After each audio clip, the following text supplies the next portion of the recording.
Hai guys, selamat berjumpa kembali dengan novel populer viral kesayangan Anda ini. Saat ini admin ingin menghadirkan sebuah novel yang alur ceritanya sangat menarik dan seru. Novel ini berjudul Kaisar Agung Seni Bela Diri. Sebelum mengikuti keseruan ceritanya, mohon bantuan kalian untuk subscribe, like, dan share video-video yang ada di channel ini. Selamat menikmati.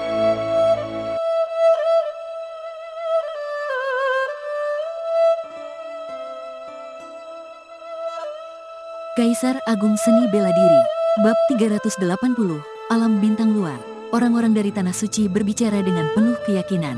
Mereka tahu bahwa dengan keberadaan penguasa wilayah suci di sini, membunuh Luo Xiu adalah hal yang mustahil, jadi mereka hanya bisa memaksanya menyerahkan slip giok emas itu.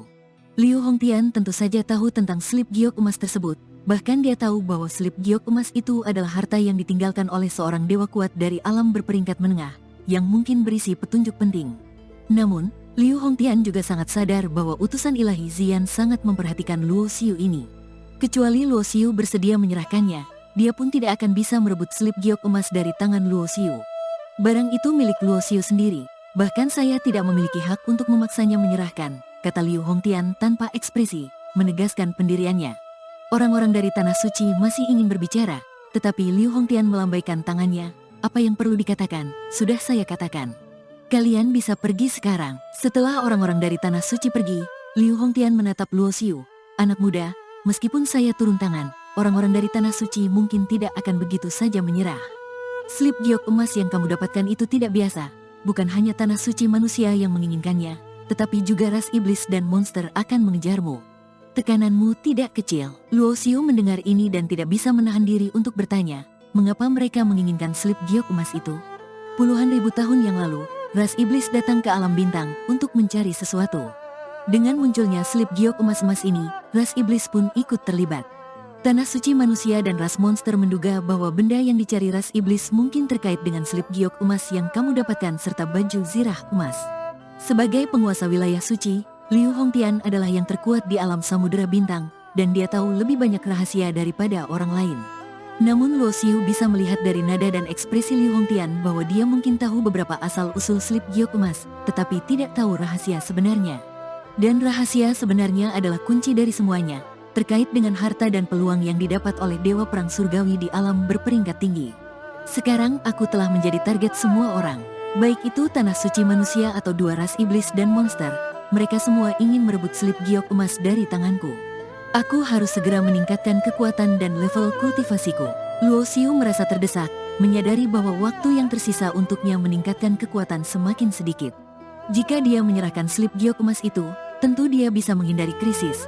Tetapi Luo Xiu sendiri sangat tertarik pada harta dan peluang yang didapat oleh Dewa Perang Surgawi, jadi dia tidak mungkin menyerahkannya. Liu Hongtian tidak tahu apa yang ada di pikiran Luo Xiu saat ini. Dia perlahan berkata, alasan lain saya turun tangan kali ini adalah karena utusan ilahi Ziyan meminta saya mengirimmu ke alam bintang luar. Alam bintang luar? Luo Xiu tidak mengerti. Alam bintang luar adalah salah satu dari dua tempat pelatihan paling misterius di alam bintang. Selain alam bintang luar, hanya ada samudera bintang hukum. Liu Hongtian perlahan berkata, alam bintang luar dulunya adalah alam berperingkat rendah, tetapi entah sudah berapa lama hancur, sehingga tidak cocok untuk tempat tinggal dan pelatihan. Selain itu, ada banyak binatang buas kuat yang bisa bertahan di lingkungan yang keras. Meskipun lingkungan alam bintang luar sangat keras, ada banyak tanaman obat yang berharga, serta berbagai harta dan peluang berharga, jadi seringkali ada para kultivator kuat yang masuk ke sana untuk berlatih. Mendengar penjelasan Liu Hongtian, Luo Xiu memang merasa tertarik. Sekarang, dimanapun dia berada di alam bintang, selalu ada orang yang bersembunyi di kegelapan ingin melawannya dan merebut harta bendanya. Bahkan dengan peringatan Liu Hongtian, sulit untuk menjamin bahwa tidak akan ada Tanah Suci yang nekat mengirim kultivator kuat untuk menyerangnya. Jadi, jika dia bisa meninggalkan alam samudera bintang, dia bisa sementara menjauh dari tempat bermasalah ini. Setelah memiliki kekuatan setingkat Kaisar Bela Diri, dia bisa kembali dan tidak takut kepada siapapun. Senior, apa syarat untuk pergi ke alam bintang luar? Tanya Luo Xiu. Liu Hongtian tersenyum tipis. Dia tahu Luo Xiu sudah berencana pergi ke alam bintang luar. Jika Luo Xiu bisa pergi ke alam bintang luar, ini jelas adalah hal yang baik untuk kedua belah pihak. Bagaimanapun, jika Luo Xiu tetap di alam samudera bintang, entah manusia Tanah Suci yang membunuhnya atau dia membunuh para ahli Tanah Suci, itu akan menjadi kerugian besar bagi manusia. Tidak ada syarat khusus, tetapi saya harus mengingatkanmu, alam bintang luar adalah alam yang hancur. Meski merupakan tempat pelatihan yang bagus, juga penuh dengan banyak bahaya, bisa dikatakan 9 dari 10 orang akan mati. Dan di alam itu, tidak hanya kultivator dari alam samudera bintang kita yang berlatih, tetapi juga kultivator dari alam berperingkat rendah lainnya. Di sana, kamu harus berhati-hati. Biasanya, hanya makhluk sekelas dewa abadi yang bisa melintasi alam. Tetapi karena alam bintang luar sudah hancur dan ruangnya tidak lagi stabil, hanya dengan kekuatan setingkat patriark bela diri sudah bisa melintasi 2 alam dan masuk ke sana. Meski Liu Hongtian menggambarkan alam bintang luar sangat berbahaya, Luo Xiu tidak ragu sedikit pun, malah matanya bersinar ketika mendengar bahwa dia akan bertemu dengan kultivator dari alam lain. Bagaimanapun, selama ini dia hanya bertemu dengan kultivator asli alam samudera bintang, belum pernah bertemu dengan kultivator dari alam lain. Melihat Luo Xiu sudah memutuskan, Liu Hongtian tidak bicara lagi, mengangkat tangan dan memukul udara, ruang seperti cermin yang pecah, menunjukkan jalur ruang yang dalam dan gelap. Inilah kekuatan mengerikan dari makhluk sekelas dewa iblis, dengan satu gerakan bisa menembus ruang dan membuka jalur ruang. Luo Xiu tidak berpikir lama, langsung masuk ke jalur ruang tersebut. Sekelilingnya gelap, kesadarannya tenggelam dalam kegelapan, mulai melintasi ruang. Dengan kekuatan dewa tertinggi membuka jalur ruang dan mengirim Luo Xiu ke alam bintang luar, wajah tua Liu Hongtian menunjukkan sedikit keputusasaan. Meskipun sebagai makhluk terkuat manusia di alam samudera bintang, dia juga memiliki keputusasaan dan misinya sendiri. Tiba-tiba, sebuah bayangan muncul di langit yang tidak jauh, berjalan di udara menuju ke arahnya. Liu tua, orang yang datang dikelilingi oleh cahaya bintang, lautan bintang di sekelilingnya berkilauan, tampak seperti penguasa bintang dari istana bintang surgawi.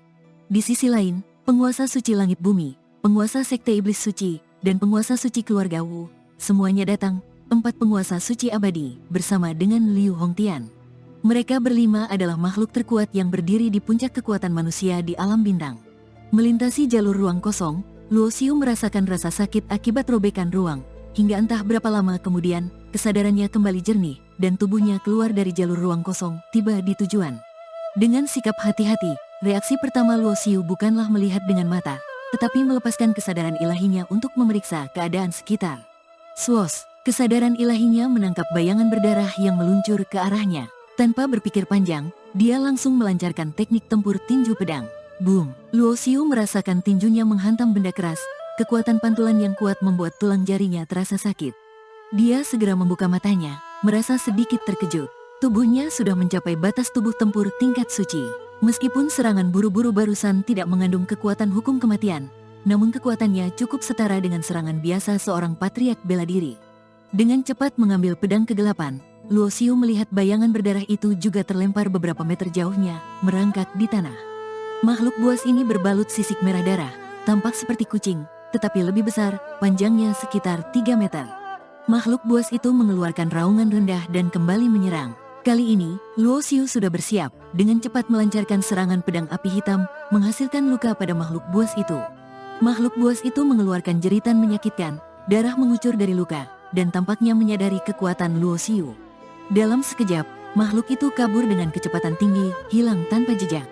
Luo Xiu tidak mengejarnya, tetapi mulai memeriksa alam yang hancur ini. Apa yang dia lihat hanyalah pemandangan tandus dan rusak, langit yang gelap penuh dengan retakan, seperti cermin yang pecah. Kadang-kadang, petir dan api muncul di kejauhan, menghancurkan tanah dan menimbulkan suara gemuruh besar. Boom! Langit terdengar suara gemuruh, diikuti oleh kilatan petir biru sebesar ember jatuh dari langit, langsung menuju posisi Luo Xiu. Kekuatan dahsyat ini membuat Luo Xiu merasa terancam, bulu kuduknya merinding. Tanpa ragu, dia membuka sayap roh, seketika menghilang dari tempat asalnya. Suara ledakan besar terdengar, tanah di tempat Luo Xiu berdiri sebelumnya menjadi lubang besar yang dalam. Kilatan petir berbahaya melompat-lompat, menghancurkan ruang hampa. Luo Xiu menghirup napas dalam-dalam, kekuatan petir barusan sangat besar. Meski dengan tubuh tempur tahap akhir tingkat suci, jika terkena petir itu, dia mungkin tidak akan selamat atau paling tidak cacat parah. Saat ini, dia tidak memiliki kemampuan untuk hidup abadi. Jika terluka parah di alam yang penuh bahaya ini, situasinya akan sangat berbahaya. Tidak heran penguasa wilayah Liu mengatakan tempat ini penuh dengan bahaya. Tampaknya tidak hanya ada ancaman dari makhluk buas dan kultivator lain, tetapi kekuatan alam yang tidak stabil di alam yang hancur ini juga sangat menakutkan. Baru tiba di alam bintang luar, dia sudah diserang oleh makhluk buas dan disambar petir, membuat Luo Xiu semakin waspada. Dia tidak tinggal di tempat, mulai berjalan-jalan, tetap menjaga kesadaran ilahinya terbuka, selalu waspada terhadap bahaya. Tiba-tiba, Luo Xiu merasakan dua aura kultivator manusia. Saat dia merasakan ini, dua bayangan sudah muncul dalam pandangannya. Dua pria ini melepaskan aura energi asli mereka tanpa menyembunyikan apapun. Dari fluktuasi aura mereka, Luo Xiu bisa membedakan bahwa satu berada di tingkat pertengahan patriark bela diri, dan satu lagi di tingkat akhir patriark bela diri. Penampilan mereka juga cukup unik, dengan hidung yang tajam, mata biru, rambut panjang berwarna emas, dan tubuh yang kekar. Ternyata hanya seorang santo bela diri.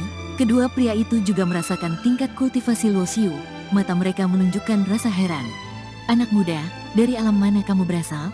Berani sekali datang ke alam bintang luar yang hancur ini dengan tingkat santo bela diri, kata pria berambut emas di tingkat pertengahan patriark bela diri.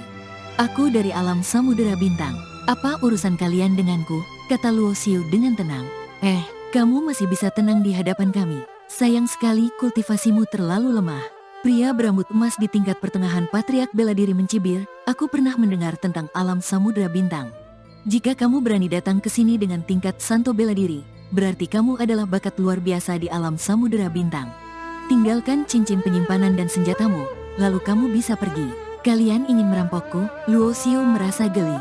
Dia tidak menyangka pertemuan pertama dengan kultivator alam lain di alam bintang luar adalah situasi seperti ini.